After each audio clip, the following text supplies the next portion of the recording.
Good morning. நான் உங்கள் maths teacher பேசுகிறேன். All of you welcome to our maths ma'am channel. எல்லாம் என்ன பண்ணுறீங்க? நல்லா இருக்கீங்களா? நல்லா படிக்கிறீங்களா? அப்பப்போ நடத்துகிறது அப்பப்போ படிச்சிருங்க சாமி. 100% அப்பப்போ நல்லா கிளியராக படிச்சிங்கன்னா கண்டிப்பாக சென்டம் வாங்கிடலாம்.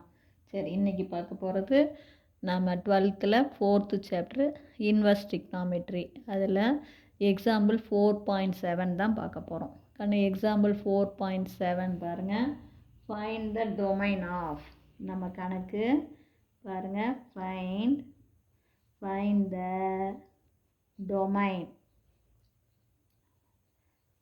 the domain of நமக்கு கணக்கு என்ன கொடுத்துருக்காங்க? cos inverse குள்ள 2 plus sin x divided by 3 2 plus sin x divided by 3 இதுக்கு டொமைன் கண்டுபிடிக்கணும். நம்ம காஸ் இன்வர்ஸ் உடைய ஃபார்முலா தெரியும். காஸ் இன்வர்ஸ் உடைய ஃபார்முலா என்ன? அதனுடைய டொமைன் -1 to +1, ரேஞ்சு 0 to π. இப்போ டொமைன் தானே கேட்குறாங்க.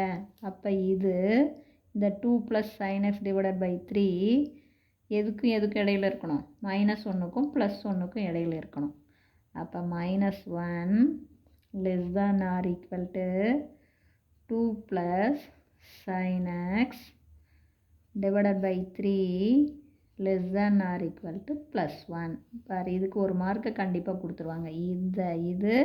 இந்த டொமைன் எதுக்கு இடையில இருக்கணும்? -1க்கும் +1க்கும் இடையில இருக்கணும். இப்போ இந்த 3 வந்து சாமி இங்கேயும் போயிடும், இங்கேயும் போயிடும். அப்போ நமக்கு என்ன கிடைக்கும்?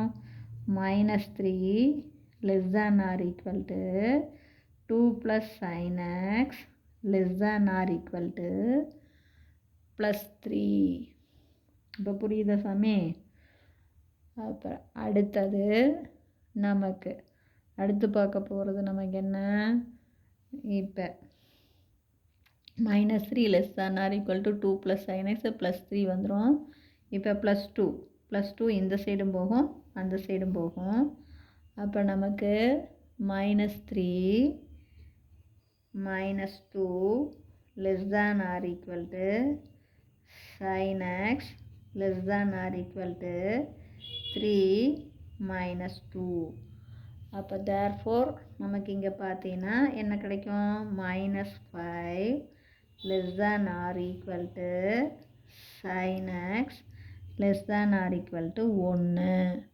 இப்போ நமக்கு நல்லாவே தெரியும் இந்த sin x எதுக்கும் இடையில இருக்கும். இது நம்ம ஃபார்முலா since sin x, புரியுதா? இந்த sin x lies between -1 and to +1. since அதாவது என்னன்னா இங்கே -1 less than or equal to sin x less than or equal to +1. sin x உடைய ஃபார்முலாவே இதுதான். sin x உடைய வேல்யூ -1க்கும் +1க்கும் இடையில தான் இருக்கும்.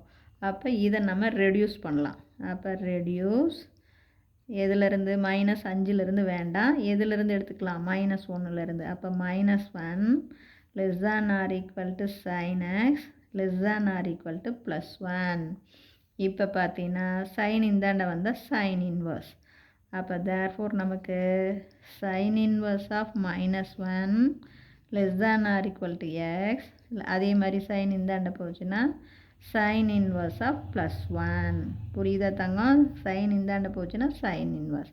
அப்போ therefore நமக்கு என்ன? சைன் இன்வர்ஸ் ஆஃப் -1னா -π/2 less than or equal to s less than or equal to +π/2. அப்போ ஹென்ஸு நம்மளுடைய டொமைன் சூட்டபிள் டொமைன் -π/2 to +π/2. இப்போ இது புரியுதா? இது நமக்கு சைன் ஃபார்முலாவை வச்சே சொல்லிடலாம்.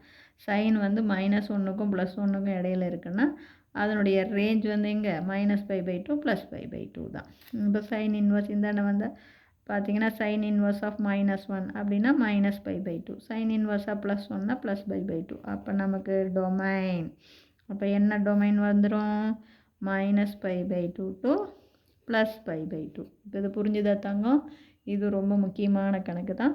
நல்லா பார்த்துங்க. ஒன்றும் இல்லை, காஸ் இன்வர்ஸோடைய ஃபார்முலா -1 to +1 கண்ணு. அதாவது இது டொமைன் வந்து -1 to +1, ரேஞ்சு 0 to π தங்கம். இப்போ நமக்கு கொடுத்துருக்கிற இந்த 2 + sin x டிவைடட் பை 3 எதுக்கு இடையில இருக்கணும்? -1க்கும் +1க்கும் இடையில இருக்கணும். டிவைடாக இருக்கிற 3யை இந்தாண்ட கொண்டு போய் போத் சைடு கொண்டு போய் மல்டிபிள் பண்ணுங்கள். இங்கே வந்து மல்டிபிள் பண்ணால் -3, இங்கே போய் மல்டிபிள் பண்ணால் +3. அதே மாதிரி இந்த 2 வந்து லெஃப்ட் சைடு போச்சுன்னா -2. ஆல்ரெடி -1 இருக்குது, இது இந்தாண்ட வரும்போது -2, அப்போ -3 ஆயிரும். அதே மாதிரி தான் இங்கே இந்த 2 பாருங்கள், இந்தாண்ட போகும்போது நமக்கு -2 ஆகும். அப்போ கழித்து போட்டிங்கன்னா இப்போ புரியுதா சாமி? இங்கே பாருங்கள், இந்த 2 இந்தாண்ட போகும்போது -2, அதே மாதிரி இந்த 2 இந்தாண்ட போச்சுன்னா -2. அப்போ இதை போடும்போது நமக்கு என்ன வரும்? -5 வரும். இங்கே +1 வரும். ஆனால் ஆக்சுவலாக sin x lies between -1 and +1. sin x வந்து -1க்கும் +1க்கும் இடையில தான் இருக்கும். இப்போ -5லேருந்து வேண்டியதில்லை. அப்போ அதை ரெடியூஸ் பண்ணிக்கலாம். -5ங்கிறத ரெடியூஸ் பண்ணி -1லேருந்து +1 வரையும் கொண்டாந்துக்கலாம். எகைன் சைன் இந்தாண்ட வந்தால் சைன் இன்வர்ஸ் ஆஃப் -1. அதே மாதிரி சைன் அந்தாண்ட போச்சுன்னா sine inverse of +1. Sine inverse of -1 வந்து -π/2. சைன் புரியுதுங்களா? அதே மாதிரி தான் சைன் இன்வர்ஸ் ஆஃப் +1 +π/2. இது எப்படி π/2 அப்படின்னு தெரியுதா கண்ணு? சைன் π/2 சீன்ஸு கண்ணு நல்லா கவனமாக பார்த்துக்கோ. சீன்ஸு சைன் π/2 தான் நமக்கு 1. ஓகேவா? அப்போ சைன் இன்வர்ஸ் ஆஃப் 1னா π/2. அதே மைனஸ் வந்ததுன்னா -1. எவ்வளோ தான்.